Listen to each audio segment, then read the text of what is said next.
our men in uniform. Isn't that isn't that part of the Philippines' right to expression? That too, Mr. President. Yes. First, I would Freedom of expression, we have that. They do not have that in China. That's the problem.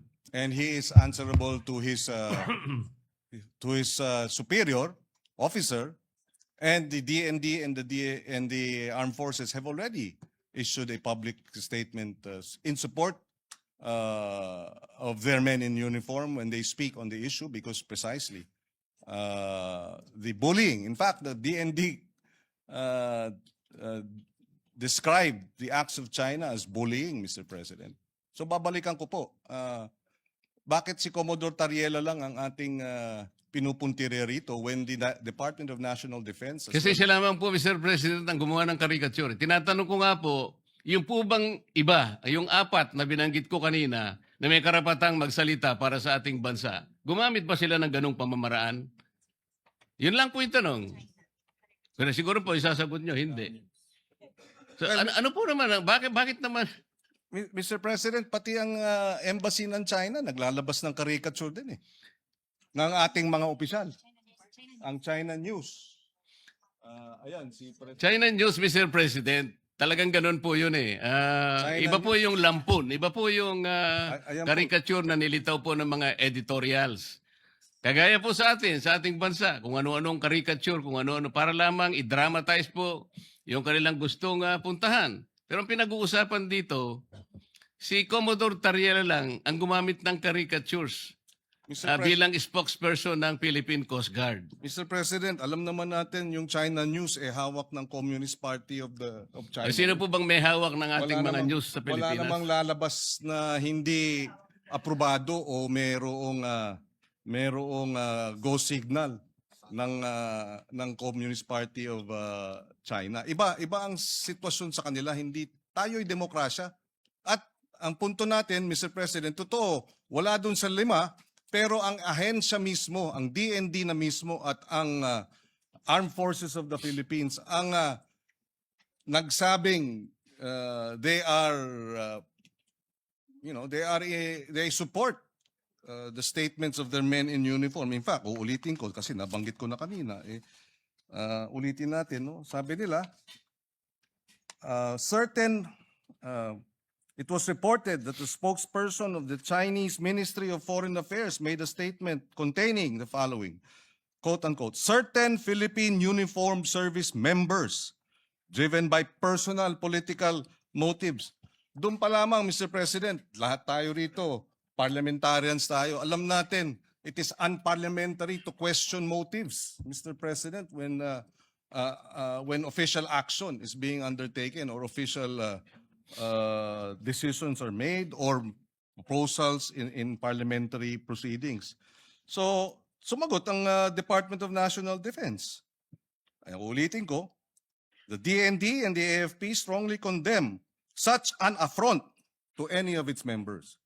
So kung pupuntiryan natin si Commodore Tariela, dinedepensahan na nga. They consider it an affront.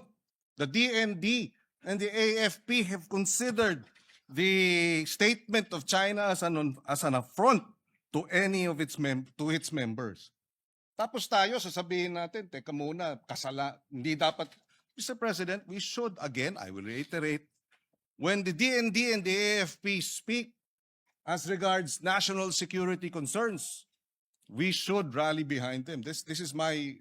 We should provide them the necessary support because they're the ones who face the Chinese aggression 24/7, 365 days, Mr. President. And they deserve our support rather than our castigation and our condemnation. We should Mr. condemn President, China, not our men in uniform, Mr. President. Mr. President, kung totoo man na talagang sinusuportahan ng armed forces yung... Totoo ho, statement po nila Kaya nga po, payagan nyo kung Opo. i-continue ang Thank aking pagtatanong. Yung pong lahat ng cabinet members po, cabinet secretaries, they're alter ego of the president. Kung halimbawa po nagsalita na ang presidente, magsasalita po ba sila inconsistent with the statement of the President? I am asking this question, Mr. President, because on January 29, a few days ago, 2026, the Philippine News Agency released this particular statement from the President of the Philippines. By whom? PBBM supports a firm with diplomacy approach in dealing with the rising war of words between Philippines and the Chinese officials over the West Philippine Sea. Pag pinag-uusapan po natin diplomacy, tama po ba yung ginagawa ni... Ako po, sinasabi ko lang, nagsalita na po ang Pangulo eh. Firm with diplomacy. Alam po kasi ng Pangulo natin, Mr. President, walang kapupuntahan yung patut sa dahan. Meron po akong record ng mga patut sa dahan, Mr. President, from January 1 hanggang kahapon. Ito po, January 1, nanggaling po sa ating iginagalang na senador. January 9, galing po ay Commodore Tariela. January 10, Tariela na naman.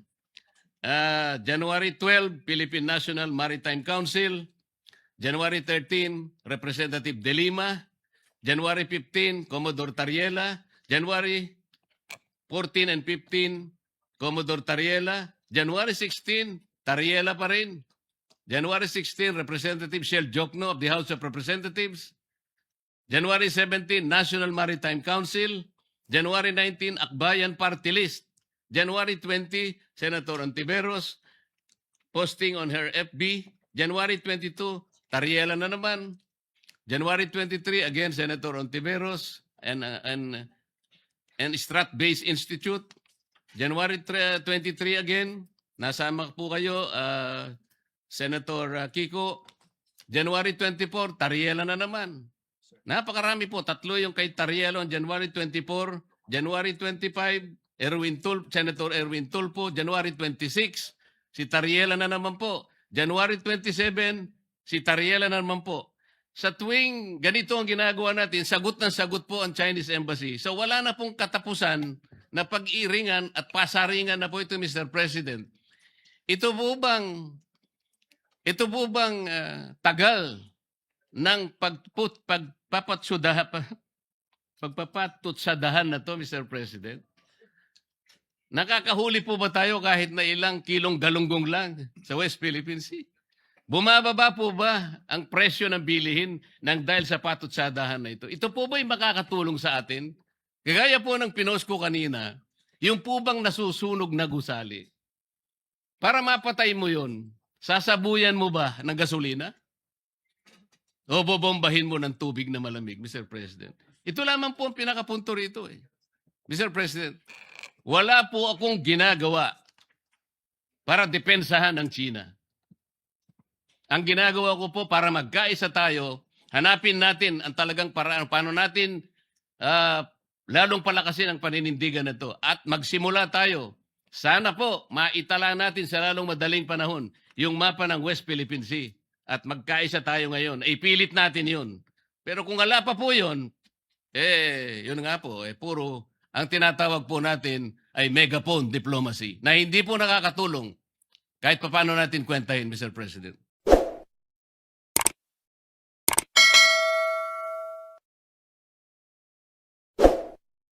Mr. President, may I begin my interpellation by a short manifestation or rejoinder for that matter, considering that my interpellation was cut short yesterday.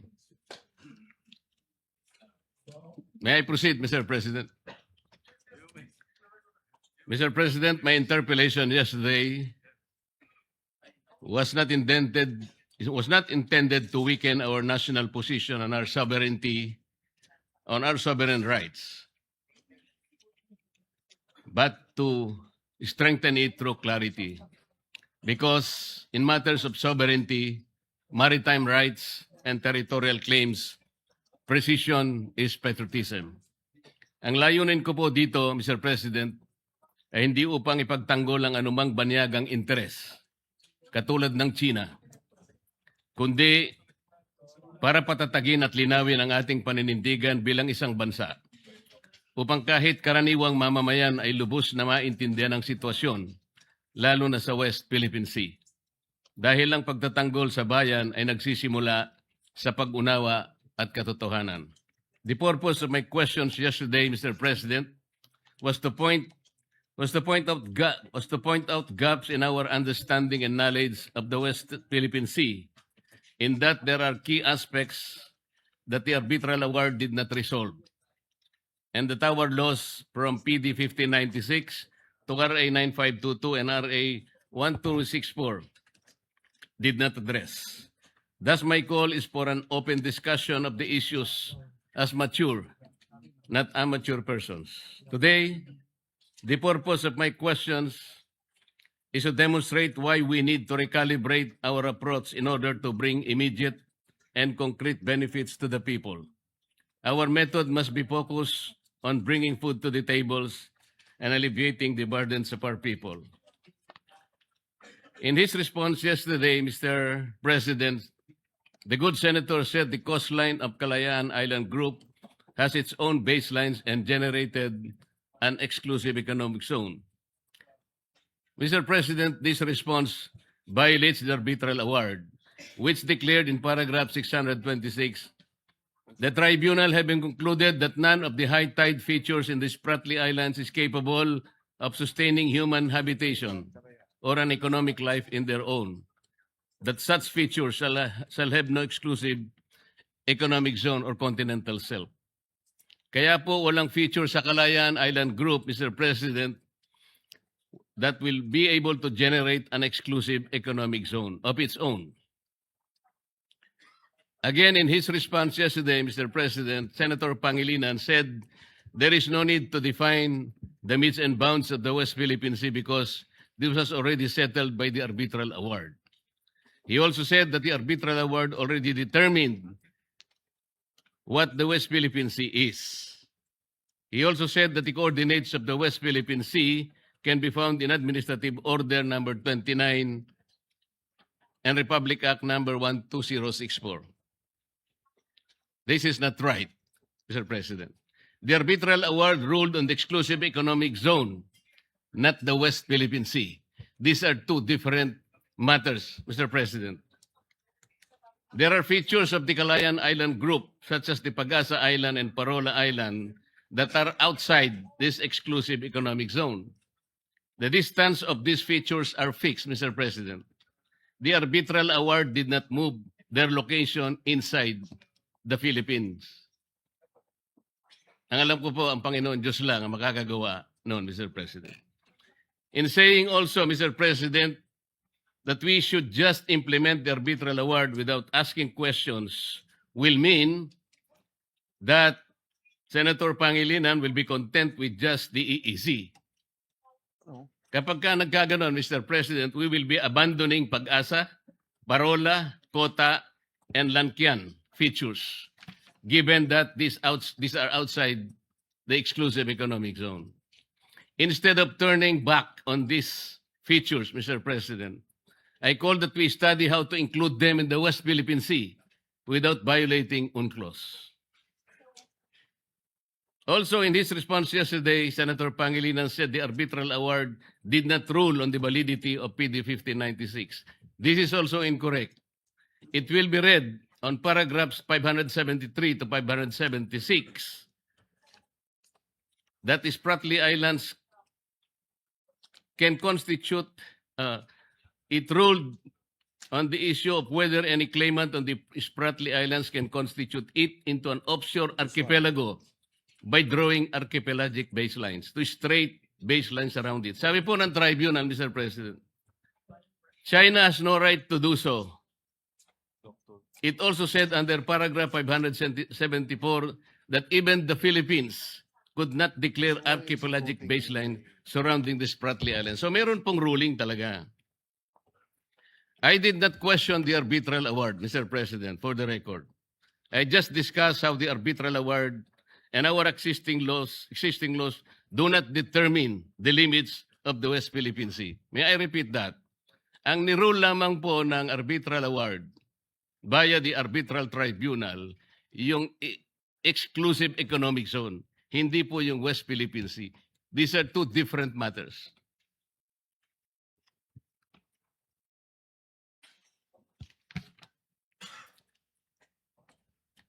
In his response yesterday, Mr. President, Senator Pangilinan quoted the figure 500,000 square kilometers from Justice Carpio's book. Yet in Justice Carpio's decision in the Supreme Court in the case of Magallona versus Ermita, Mr. President, he quoted the government figure that the total area of Philippine EEZ is not 500,000 square kilometers, but only 382,669 square kilometers. If in his book, Justice Carpio included the Philippine rice in his computation, that is also questionable. Para kasing ang nangyari, parang sinama po nila yung Philippine rice. Nobody can claim the waters above Philippine rice. Bullet points lang. Those are high seas, Mr. President. Nobody can claim Philippine rice. This is not a territory. As the Philippines cannot claim them, neither China can. What the Philippines applied and registered for is the exclusive right to exploit the Philippine rice, Mr. President. The only way for China to grab the right is to apply and register with the United Nations. China did not oppose our application in the Philippine rice. It has not applied for that right until now, Mr. President.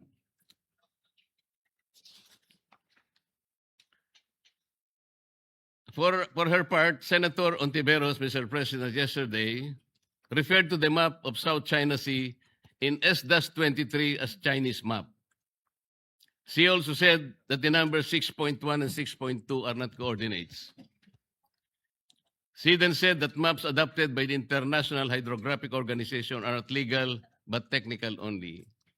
First, Mr. President, S-23 is not a Chinese publication. It is a publication of the International Hydrographic Organization, or IHO. IHO is an intergovernmental organization of which the Philippines is a part. Second, as the note written beside the map says, the numbers 6.1 and 6.2, etc., refer to the chapter or sections where the coordinates of the bodies of waters can be found in S-23. Hence, the coordinates of South China Sea are listed in chapter 6.1. On the map, Mr. President, the coordinates are the points that are connected by red lines. Finally, S-23 is not meant to be a legal title. Tama naman po yun.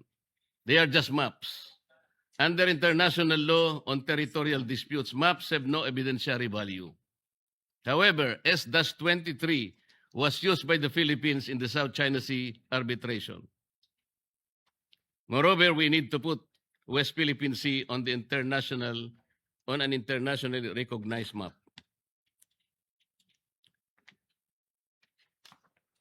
Let me begin now, Mr. President, by showing two maps. Pwedeng pakilagay yung first map.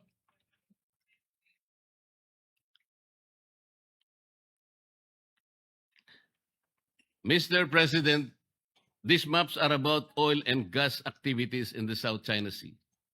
On both maps, you will see squares and rectangles. They represent oil and gas blocks that have either been merely offered or already licensed and operating.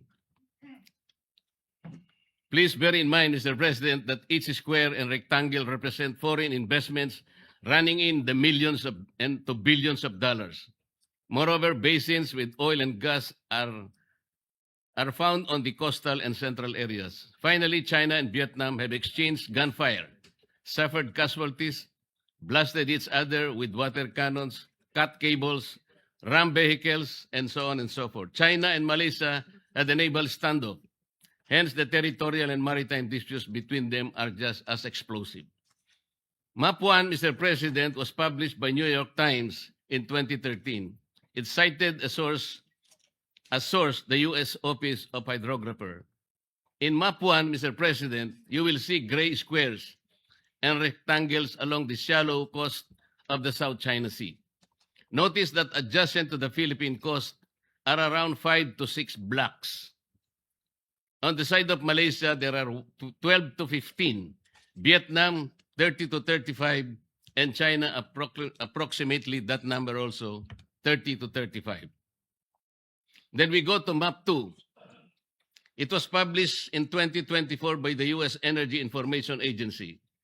First, you will notice the blocks have moved to the deep water areas. Second, the blocks colored in pink are those of the Philippines. Ang mga blocks po ay halos 8 hanggang 12 lang, Mr. President. Malaysia in blue, around 60 to 70. Vietnam in maroon, 70 to 80. And China in yellow, around 60. Third, notice the blocks that are not just claimed, but even licensed by both Vietnam and China. These are shaded in orange. I hope, Mr. President, the good senator will agree that from these maps, we derive numerous lessons. First, despite the arbitral award, oil and gas activities on the Philippine side have stagnated. 6 to 8 lang. Second, it is obvious that the oil and gas activities of Malaysia, China, and Vietnam are robust, if not booming. Third, the licensing overlaps are being managed by experts at the enterprise and state levels. Hence, we hear about flare-ups between China and Vietnam, but they do not escalate. In fact, some of the overlapping blocks are operated by one international petroleum corporation. Fourth, even as their past relations are violent and the present relations are also tense because of the conflicting claims to Spratly Islands and Paracel, they engage in joint exploration and development, Mr. President. Fifth, Vietnam and Malaysia are cooperating and progressing with China. Nobody can accuse them of being pro-China.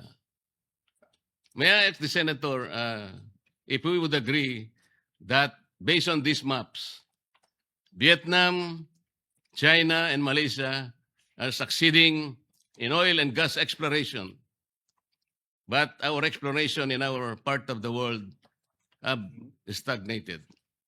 Would you agree, Your Honor? Well, there are several other factors for the reason why the area is underdeveloped, and the areas of Malaysia, Vietnam are developed, apart from the conflict with China.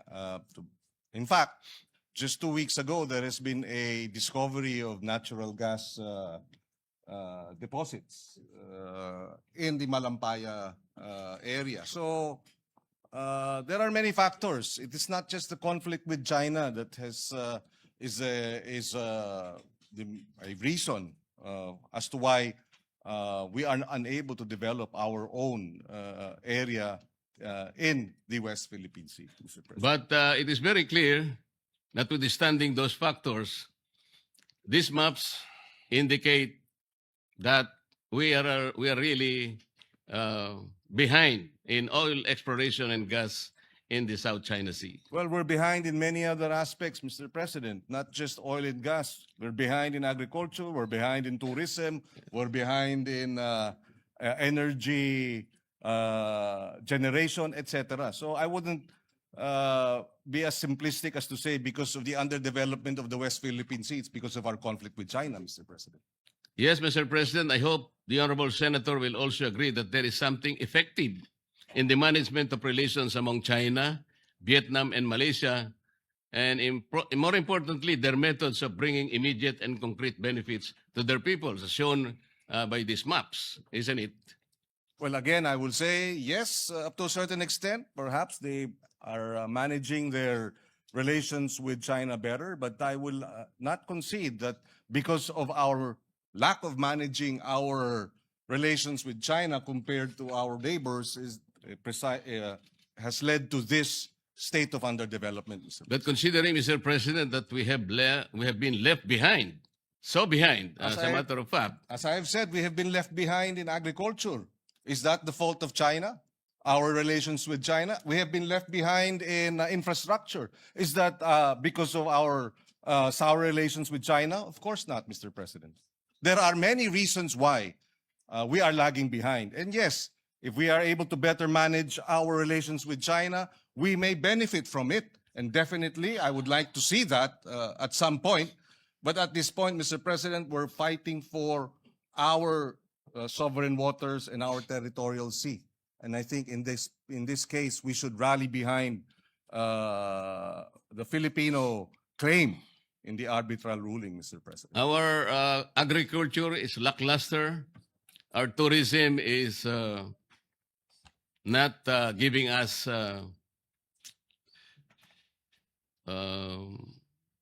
good statistics.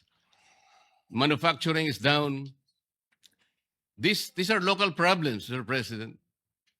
And we have only ourselves to blame why we are not doing good in these areas. But we're talking here of the South China Sea.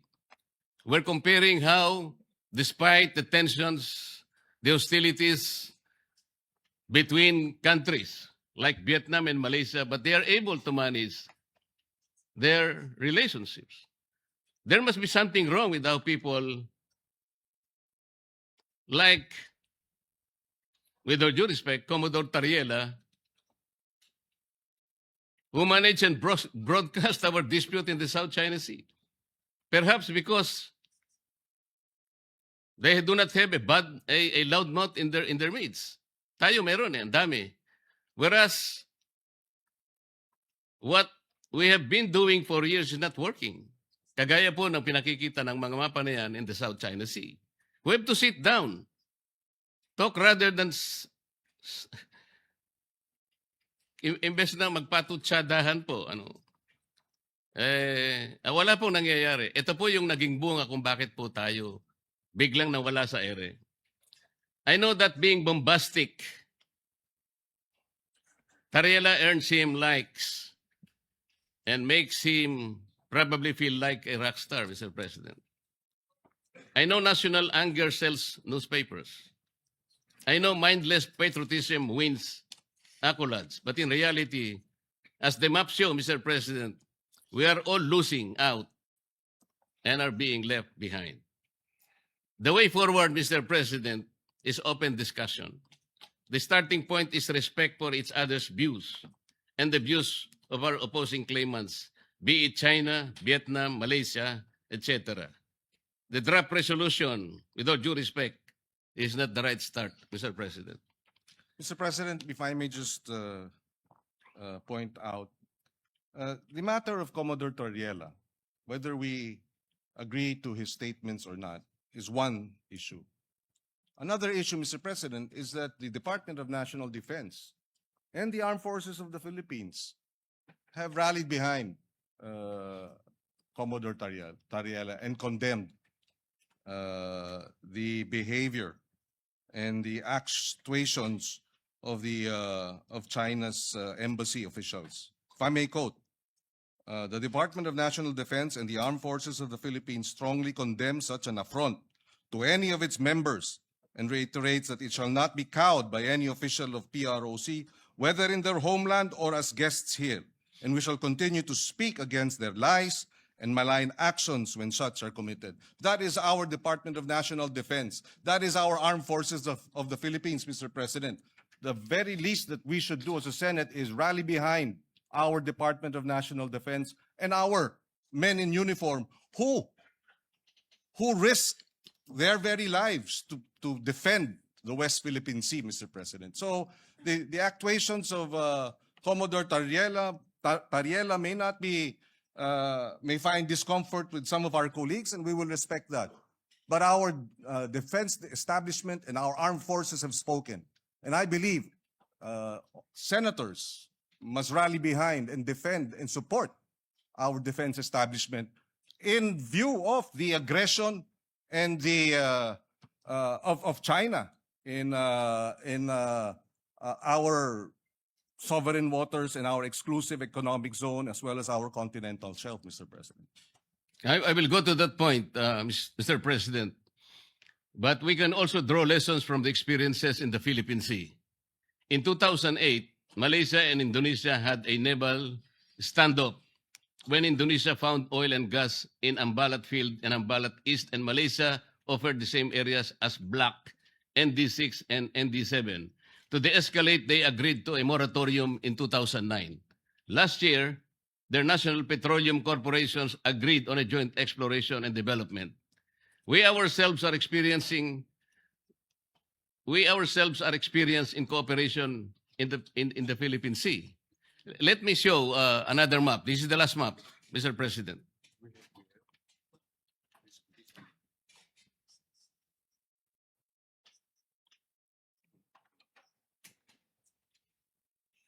Mr. President, just a fine point. Yes, we too have disputes with Vietnam, with Malaysia, and even Indonesia, Mr. President. But the difference is that they do not water cannon us, and they do not ram their ships, their coast guards, their coast guard, the Chinese coast guard, to our Philippine ships, Mr. President. It's an entirely different story in that regard, Mr. President.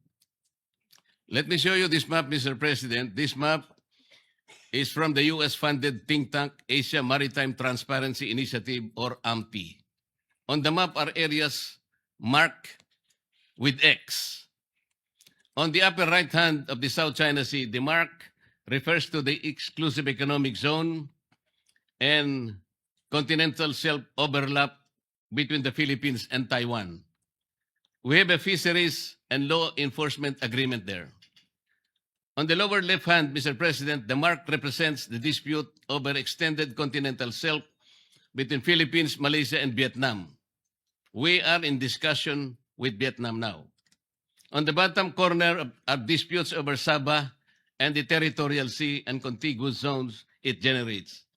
In Sulu Sea and Celebes Sea, we have a tri-point with Malaysia and Indonesia, and the same in the Philippines with Indonesia, Palau, Japan, and Taiwan, emanating from Pratas Island.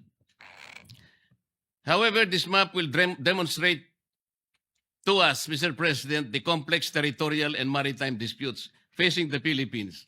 Malaysia is in the Sulu Sea and Celebes Sea, with Indonesia over continental shelf in the Celebes Sea, with Palau and Japan, Ryukyu Islands in the Philippine Sea, with Taiwan in the Basi Channel, with China, Malaysia, and Vietnam in the South China Sea, and with China, Taiwan in the South China Sea over the maritime zones generated by Pratas Islands. We must be doing something right in the management of this dispute, Mr. President.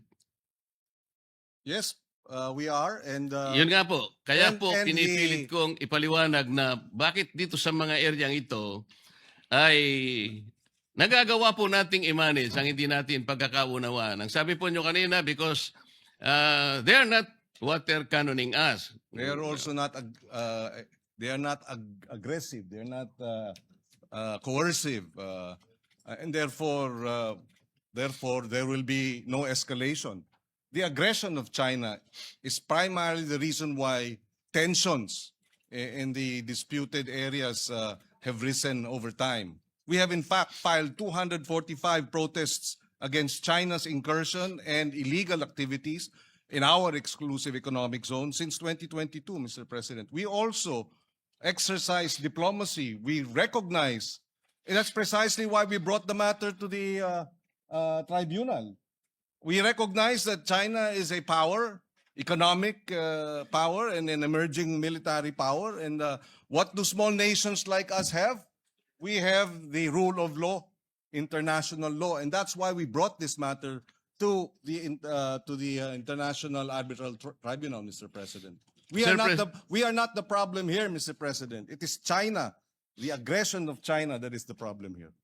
Mr. President, si Commodore Tariela po ba ginawan ng caricatures or effigy yung mga heads of state ng Vietnam, ng Malaysia, at iba pang karatig bansa? Hindi kailangan, Mr. President, dahil wala naman silang pag-water cannon sa atin. Hindi naman po nila sinasagasaan ng ating mga mangingisda o inaaresto. Hindi na naman nila,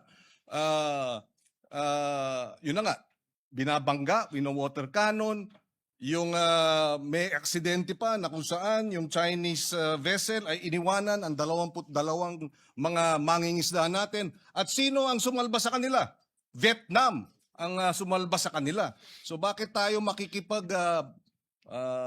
makikipagpalitan ng maanghang na salita sa mga meron tayong sabihin na nating maritime disputes na hindi naman tayo inaapi at binabalahura at binabastos, Mr. President. Mr. Mr. President, President. hindi lang po si Commodore Tariela for the record. Pati ang ating Senate President matapos nung binanggit yung persona ng grata, nagsalita ng baluktot, Mr. President. So sana maintindihan natin, hindi lang ito usupin ni Commodore Tariela, hindi lang ito usupin ng mga senador o kaya mga kongresistang binabastos nila. Usupin ito ng Pilipinas na ipaglalaban natin ang atin at dapat magkaisa tayo, Mr. President. Pare-pareho po tayo sa posisyon na yon, Mr. President. Ang sinasabi ko lang, kailangan bang magkapatutsadahan ng walang katapusan? Ang pag-init po ng sitwasyon ay hindi po nakakabuti sa ating dalawang bansa. Walang katapusan na patutsadahan. Paano po natin kakalmahin? O halimbawa, paano natin papatay ng sunog sa isang bagay na susunog? Yun po ba'y bubuhusan natin ng gasolina? O kailangan nating sabuyan ng malamig na tubig? Mr. President, ang sinasabi ko lamang po, bakit po kinakailangan kasing gumawa pa ng mga caricature at sasabihin na ang presidente ng China ay bully? Siguro po, Mr. President, ang may mumungkahi natin, hindi po tayo kasi magpa-profit from these experiences. Ang DFA, ang BIFAR, ang DNR, sila pong nagmamanage ng ating mga disputed seas. Pero nagkakaroon po tayo ng progreso. Hindi po sila nagano ng mga caricatures o megaphone diplomacy. They did it diplomatically, diligently, and without fanfare, Mr. President, working with their counterparts in settling our differences with our nations.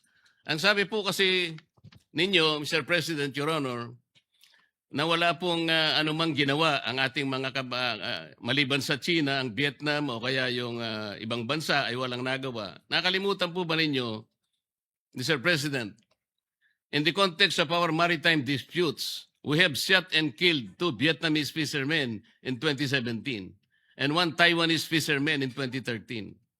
Did Vietnam and Taiwan accuse us of sowing fear and interfering in our capacity to defend our claims? Gusto ko lang pong ipasariwa sa inyo yung ganon. Talaga pong nagkakaroon ng ganon eh. Ngunit sila, hindi naman tayo ginawan ng masama kahit na nakapatay tayo ng ilan sa kanilang mga tao. Ang pinag-uusapan po natin, anong patutunguhan natin kung patutsadahang walang katapusan? Mr. President, if I may, the incidents mentioned by the good senator from Tarlac are isolated incidents from Vietnam and Taiwan. These are isolated incidents. This is not in the same realm as China's 24/7 acts. 365 days a year, 24 hours a day, 7 days a week, incursion and threatening. And Mr. President, Taiwan or Vietnam did not threaten us publicly. 2 weeks ago, the Embassy of China said the uniform, if I may quote, a word of advice to relevant individuals in the Philippines, immediately stop making provocations and stop confusing right and wrong, or they will pay the price for what they did. Embassy officials sa Pilipinas, tinatakot tayo. Tama ba yun? So again, Mr. President, yes, we have had these incidents with Vietnam. Oo, meron tayong naging insidente sa Taiwan, pero isolated incidents. In fact, yung sa Taiwan, iisa lamang ata sa loob ng 20 taon. Yung sa Vietnam ata, iisa rin lang siguro sa 10 taon. Hindi iba. Sa China, araw-araw tayong hinaharas, araw-araw tayong nandyan, nagtayo na nga ng kanilang airport, artificial islands, lantaran, Mr. President. So, apples and oranges ang pinag-uusapan yung insidente natin with our neighbors like Vietnam and Taiwan compared to China. Ibang-iba po. Isolated or otherwise, Mr. President, nakapatay tayo ng kanilang tauhan. Ilan po ba ang pinatay ng China sa atin? Meron po ba? Well, Mr. President, may naputulan ng hinlalaki. At yung 22 sinagasaan ng Chinese vessel at iniwanang mamatay, kung hindi sinalba ng Vietnamese fishermen, namatay na yung mga yun. So, Ilan po ba, Mr. President, ang sinalba ng China kamakailan? 17 Filipinos. 17 fishermen. at Ano po ang nagpapasalamat ginawa tayo. ni Commodore Tariela? At He was very nagpapasalamat tayo. condescending, Mr. President. Imbes na pasalamatan niya ng buong puso sapagkat 17 mga kababayan natin ang naisalba. Yung kanyang pagpapasalamat na ginawa is condescending, Mr. President. Uulitin ko. Let me suppose that the embassy that is challenging your position, Mr. President, is questioning your knowledge. What if the Vietnamese or Malaysian, what if China tells the Philippine embassy in Beijing not to post or publish views that contradict the international law opinions of Chinese officials? Would that be acceptable to the Philippines? I'm sorry, Mr. President. I beg your indulgence. You are saying that if Vietnam publishes, sorry, I missed the, No, the what last. if China tells the Philippine embassy in Beijing not to post or publish views that contradict the international law opinions of Chinese officials? Would that be acceptable to the Philippines? Halimbawa lang, sinabihan yung ating embahada doon. Huwag kayong magpapublish Yes, ng mga well, views. Well, Mr. President, that's their country. They will do what they will do. They will, in fact, there is no freedom of the press in China, Mr. President. So, if the government does that, then we will have to respect their position because we are merely guests in China, just as they are merely guests in the Philippines, Mr. President. I would disagree, Mr. President. That will be unacceptable to me. Another question. The Philippine Embassy in Beijing assists the Philippine Coast Guard and DND in monitoring Chinese vessels in the West Philippine Sea. Have you heard China complain that this essential work of the Philippine Embassy interferes with Chinese internal affairs? Mr. President, whether they complain or not, they're already in our exclusive economic zone. I'm sorry, but I'm trying to understand the position of the good gentleman in his defense of China and their position. I am not defending China, Mr. President. I said, sinabi ko na kanina, ang ating discussion ngayon is not in defense of any other countries. We are defending Philippine interest. Ang pangyayari lang, kailangan nating linawin, ano ba talagang pinagtatanggol natin? Kung hindi po tayo nakatitiyak kung anong area ang pinagtatanggol natin, hindi po malinaw, pati paggasta natin ng budget, kung alin ang dedepensahan natin. Yun lang ang punto rito eh. At pinaliliwanag ko kanina pa sa magitan ng mga mapa, hindi po nagkakaroon ng positibong resulta sa ating bansa, yung pagbabangayan. Nakita na po natin, the South China Sea is rich in mineral deposits, in oil and gas. Nauhuli na po tayo dahil patutsadahan ng patutsadahan. Bakit nagawa po ng ibang bansa? Bakit hindi po natin magawa? Dahil nga po sa walang katapusang patutsada. Tingnan po natin ang West Philippine Sea, Mr. President. Ang sabi po natin, wala pa po kasi sa mapa. Bakit po wala sa mapa, Mr. President? Kasi po hindi ginagawa ng ating mga ahensya ang dapat gawin. Ang sabi po kasi sa Administrative Order number 29, which was issued on September 5, 2012, more than a decade ago. Sabi po sa Section 3 ng Administrative Order 29, the National Mapping and Resource Information Authority, NAMRIA, shall produce and publish charts and maps of the Philippines reflecting the West Philippine Sea in accordance with this order. And finally, on November 8, 2024, the National Mapping and Resource Information NAMRIA committed to release a new Philippine map that includes the West Philippine Sea. But up to now, regrettably, Mr. President, this remains unfulfilled. Bakit hanggang ngayon ay wala pa ring mapa? What specific obstacles have prevented the production and publication of this map for over 10 years? Does NAMRIA dispute that Section 3 uses the word shall indicating mandatory and not a discretionary duty? Mr. President, kung wala po tayong mapa na maibibigay sa IHO at madideposit sa United Nations, hindi po kailanman uusad ang ating itinataguyod na sana mailagay sa mapa ng mundo ang West Philippine Sea. Mr. Bakit President, hindi po natin, Mr. President, paano po natin may pagtatanggol ang teritoryo kung wala tayong malinaw na mapa, Mr. President?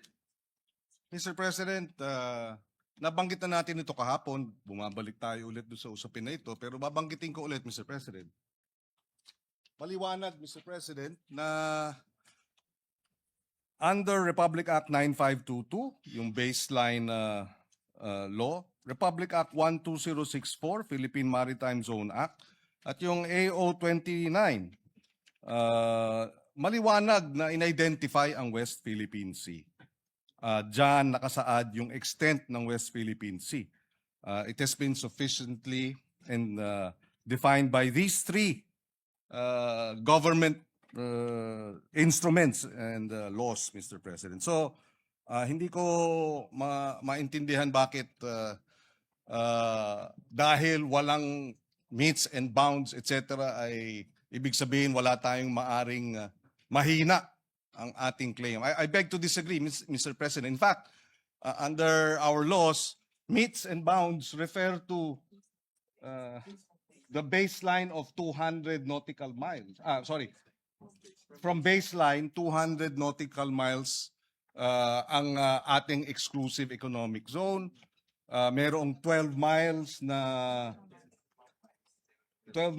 territorial sea, 24 miles contiguous zone, and so forth. Yun ang UNCLOS, Mr. President. Kaya hindi ko naintindihan bakit pinipilit itong pag-define ng meets and bounds ng West Philippine Sea kung na-define na. Besides, Mr. President, ayon sa UNCLOS, yung purpose ng pag-submit when UNCLOS obliges states to show the coordinates of maritime zones and submit and deposit the same, it is only for the purpose of publication and information. And it is made a condition, it is not made a condition sine qua non for entitlement. This is, Mr. President, UNCLOS Article 16, 75, and 84. So, hindi ibig sabihin dahil hindi natin nasasamite sa UNCLOS, gaya ng nabanggit ng ating butihing senador, na wala na tayong kapangyarihan o lakas o basehan para ipaglaban yung West Philippine Sea, Mr. President. It is only for purposes of publication and information. Mr. President, ang laki po talaga ng hindi natin pagkakaunawaan sa bahaging ito. I am not questioning What is this? the extent of the exclusive economic zone. This is 200 nautical miles from the baseline. That is also the extent of our continental shelf. Contiguous zone is 24 miles, nautical miles. Territorial sea is 12 miles from that basic line. Hindi po yun ang pinag-uusapan natin, Mr. President. Sinabi lang kasi ng AO 29 and Presidential Decree 1596, dinefine niya lang yung West Philippine Sea.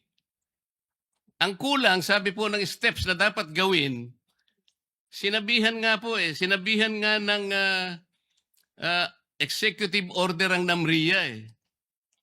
Gumawa ka na ng mapa, kasi po yung mapa, yan po yung magbibigay ng coordinates. Isasubmit po yan. Ito, basahin ko na po.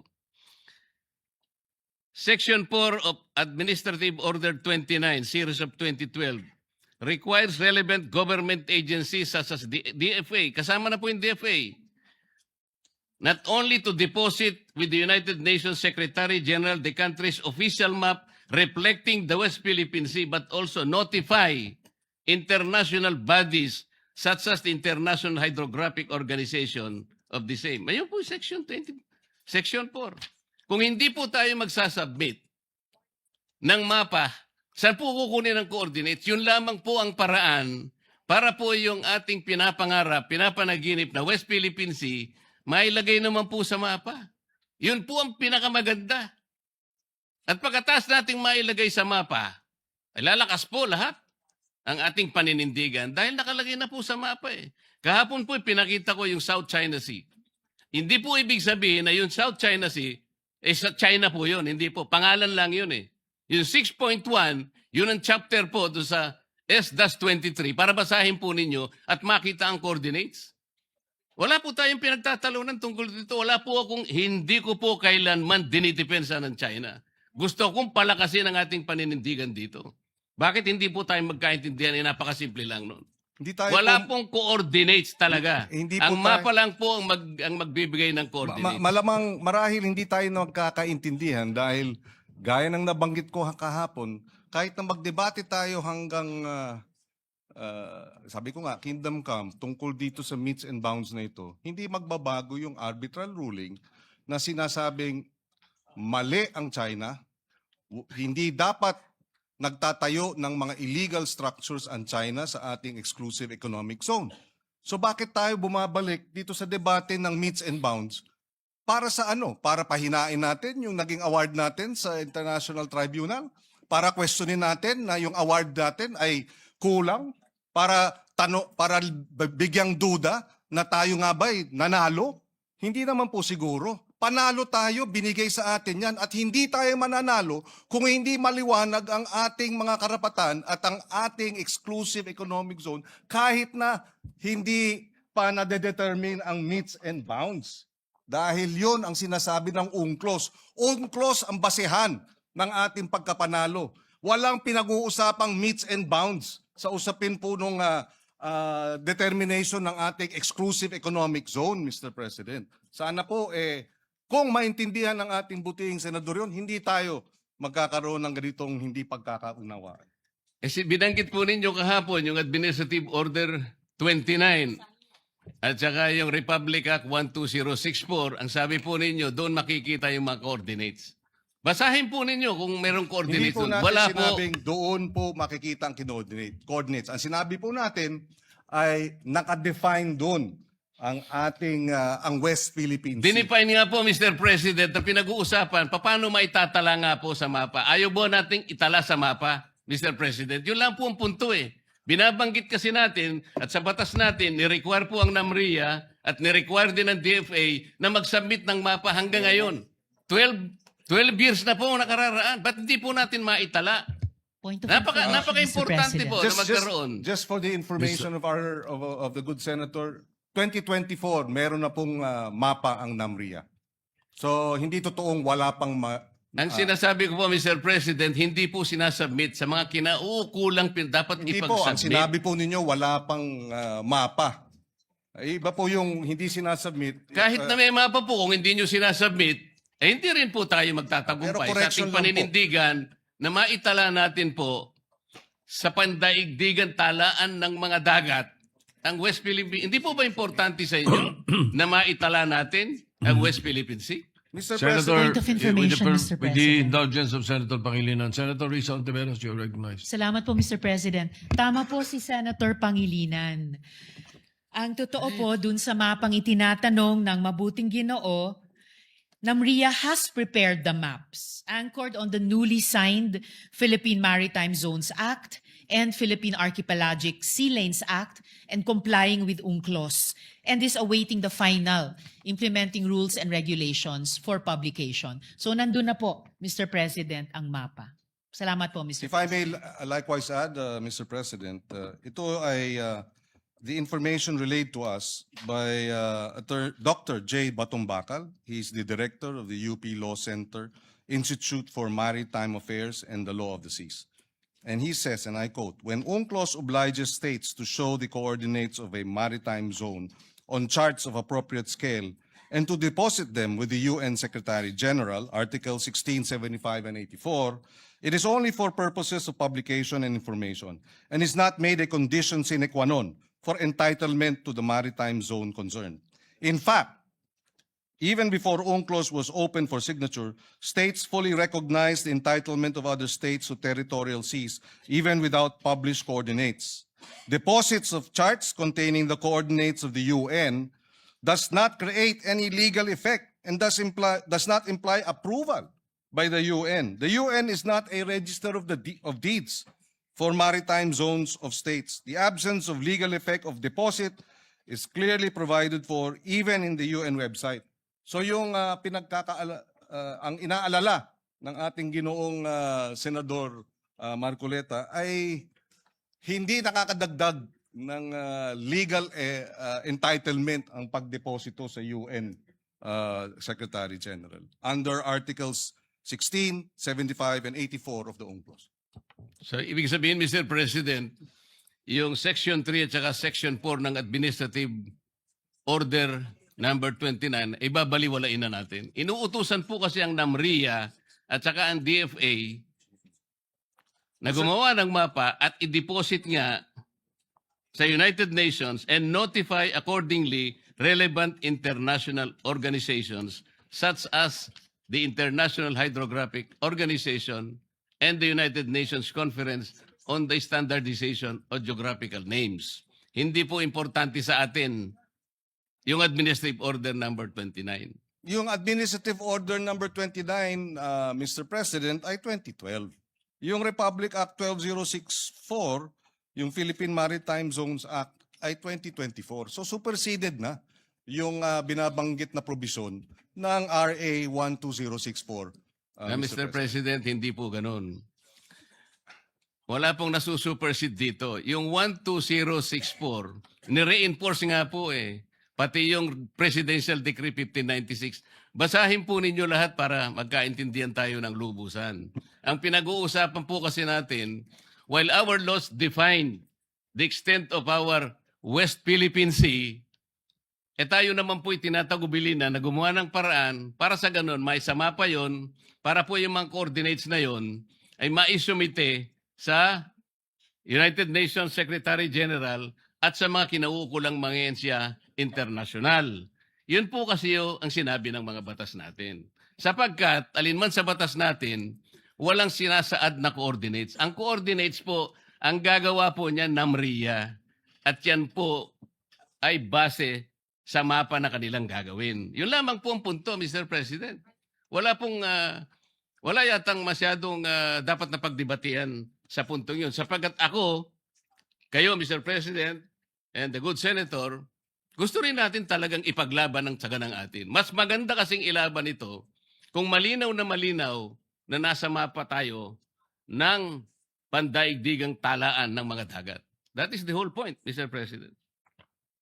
We note, Mr. President, the concern, and I agree with him in that regard, that it would be better for us if we do have those coordinates, but it does not in any way diminish what we are entitled to under the arbitral ruling, Mr. President. So, Whether mga konting tanong na lang, Mr. President. With your indulgence. Yes, please. I'm more than willing to the gentleman from Tarlac and Pampanga, Mr. President. In your sponsorship,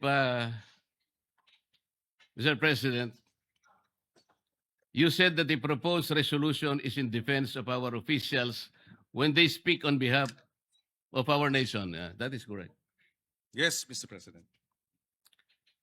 Is the Honorable Senator aware that the Philippine government has a minimum 5 officials who speak on matters relating to the West Philippine Sea? I believe so. You have the DFA, you have the DND, you have, in fact, the more, for me, if you ask me, this is the indicator of a vibrant democracy, Mr. President. But yes, there are about 5, maybe more, even senators and congressmen are likewise speaking on the matter. To be more accurate, Mr. President, Commodore Tariela is the spokesperson of PCG. Assistant Director General Cornelio Valencia Jr., National Security Council. Rear Admiral Joy Vincent Trinidad, Army, retired Vice Admiral Alexander Lopez, NMC, Consul General Angelica Escalona, DFA, and Nazario Briguera Bifar. They all speak to the public about the West Philippine Sea. Pero, Mr. President, bukod po kay Commodore Tariela, sila po ba ay nagpupunta sa mga eskwelahan at nagdi-discuss at sinasabi na bully ang presidente ng China? Ito lang ang punto eh. Meron pang kalakip na mga caricatures portraying their leader in a very negative and I would say embarrassing presentation. Well, Mr. President, I would defer to our men in uniform. Isn't that isn't that part of the Philippines' right to expression? That too, Mr. President. Yes. First, I would Freedom of expression, we have that. They do not have that in China. That's the problem. and he is answerable to his superior officer, and the DND and the armed forces have already issued a public statement in support of their men in uniform when they speak on the issue, because precisely the bullying. In fact, the DND described the acts of China as bullying, Mr. President. So babalikan ko po, bakit si Commodore Tariela lang ang ating pinupuntiri rito when the Department of National Defense... Kasi siya lamang po, Mr. President, ang gumawa ng caricature. Tinatanong ko nga po, yung po bang iba, yung apat na binanggit ko kanina, na may karapatang magsalita para sa ating bansa, gumamit ba sila ng ganong pamamaraan? Yun lang po yung tanong. Pero siguro po, isasagot nyo, hindi. So, ano po naman, bakit naman... Mr. President, pati ang embassy ng China naglalabas ng caricature din ng ating mga opisyal. Ang China News. Ayan, si China News, Mr. President, talagang ganun po yun eh. Iba po yung lampun, iba po yung ayan po. caricature na nilitaw po ng mga editorials. Kagaya po sa ating bansa, kung ano-anong caricature, kung ano-ano, para lamang i-dramatize po yung kanilang gustong puntahan. Pero ang pinag-uusapan dito, si Commodore Tariela lang ang gumamit ng caricatures bilang spokesperson ng Philippine Coast Guard. Mr. President, alam naman natin yung China News hawak ng Communist Party of China. Sino po bang may hawak ng ating mga news sa Pilipinas? Wala namang lalabas na hindi aprobado o merong go signal ng Communist Party of China. Iba ang sitwasyon sa kanila, hindi tayo'y demokrasya. At ang punto natin, Mr. President, totoo, wala dun sa 5, pero ang ahensya mismo, ang DND na mismo at ang Armed Forces of the Philippines ang nagsabing they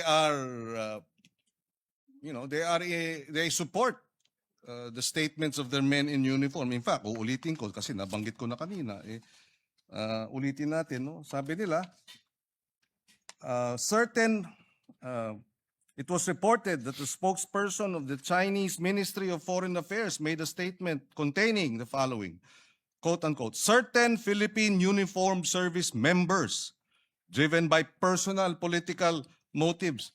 Doon pa lamang, Mr. President, lahat tayo rito, parliamentarians tayo, alam natin, it is unparliamentary to question motives, Mr. President, when official action is being undertaken or official decisions are made or proposals in parliamentary proceedings. So, sumagot ang Department of National Defense. Ay, ulitin ko, the DND and the AFP strongly condemn such an affront to any of its members. So kung pupuntiryan natin si Commodore Tariela, dinedepensahan na nga. They consider it an affront. The DND and the AFP have considered the statement of China as an affront to any of its members. Tapos tayo, sasabihin natin, teka muna, hindi dapat. Mr. President, we should, again, I will reiterate, when the DND and the AFP speak as regards national security concerns, we should rally behind them. We should provide them the necessary support because they're the ones who face the Chinese aggression 24/7, 365 days, Mr. President. And they deserve our support rather than our castigation and our condemnation. We should Mr. condemn President. China, not our men in uniform, Mr. President. Mr. President, kung totoo man na talagang sinusuportahan ng armed forces yung...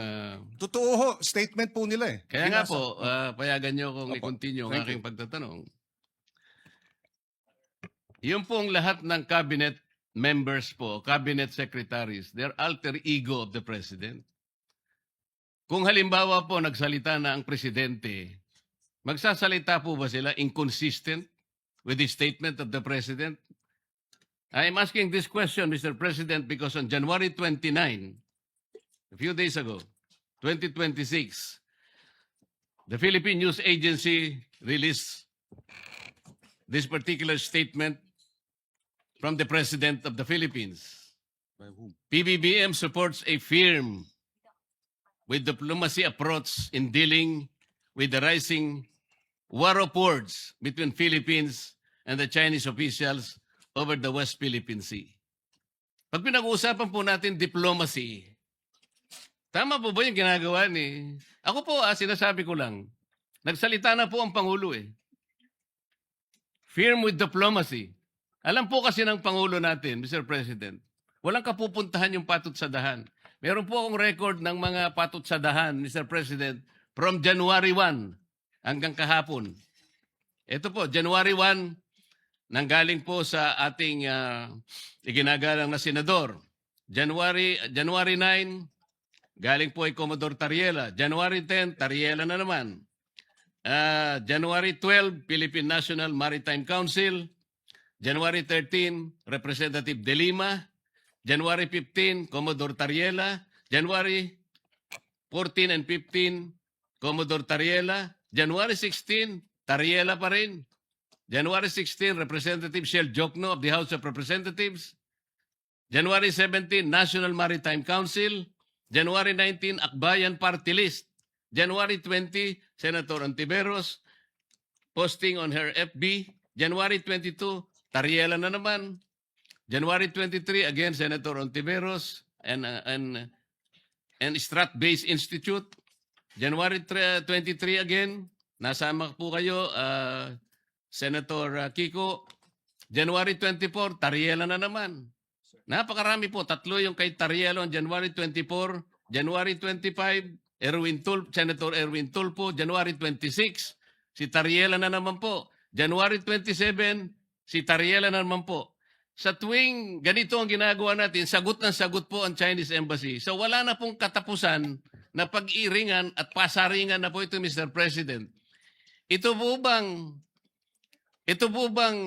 tagal ng pagpapatutsadahan na to, Mr. President?